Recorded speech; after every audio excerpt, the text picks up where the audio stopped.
Hey there, welcome to the Life After Losses video blog where we navigate the journey of healing, growth, and rediscovering connection after loss. Today we're exploring the quiet signs of our loved ones leave behind and how they remind us that love endures, even after they're gone. Let's dive in.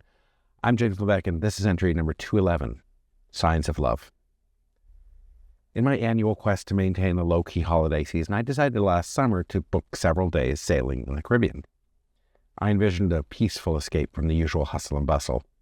In many ways, I achieved that. I found moments of quiet and solitude, and I embraced a slower pace, even if only for a short while.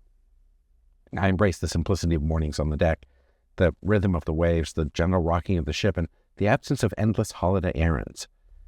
It was a chance to breathe deeply, to step away from the chaos and find moments of stillness.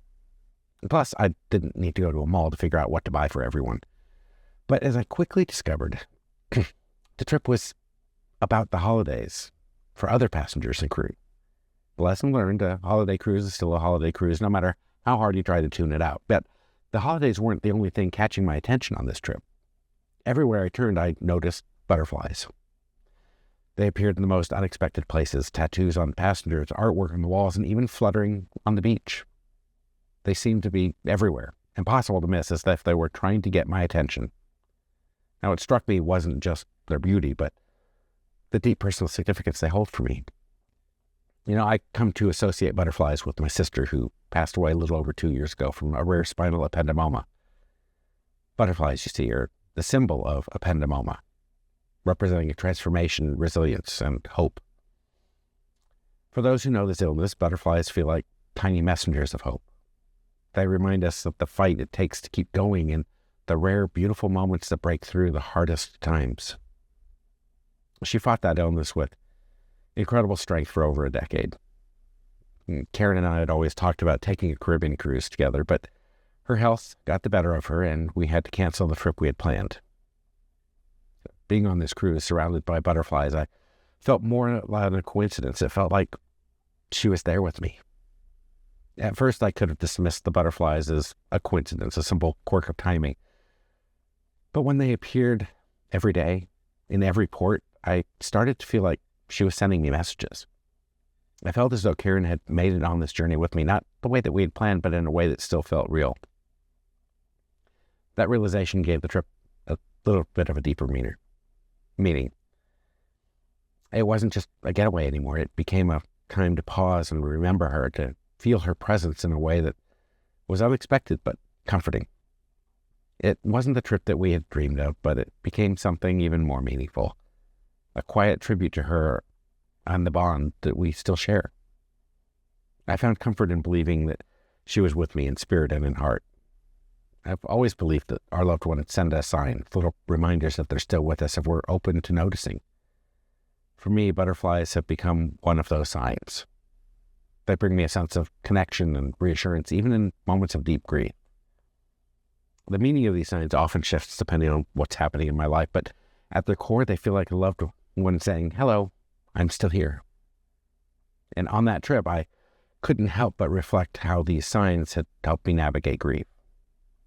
Losing my sister was extremely painful, yet moments like this remind me that the bond we shared doesn't end with loss. Signs like the butterflies bringing me back to a connection, allowing me to feel her presence even when I can't see her.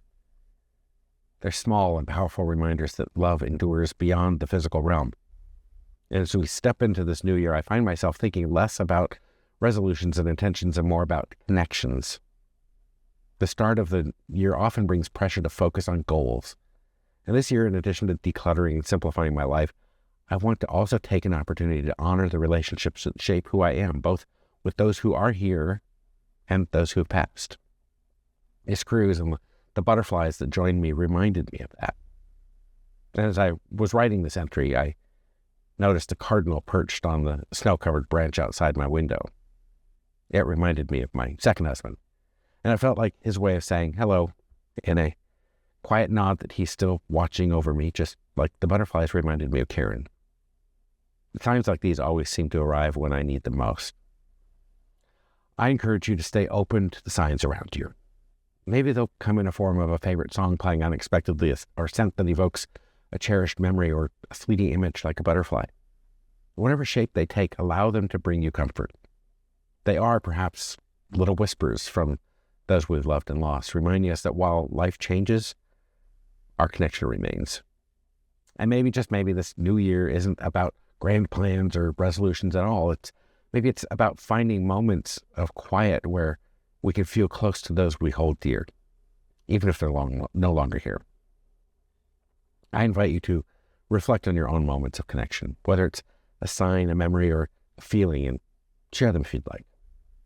Love continues to touch our lives in ways big and small. Thanks for watching.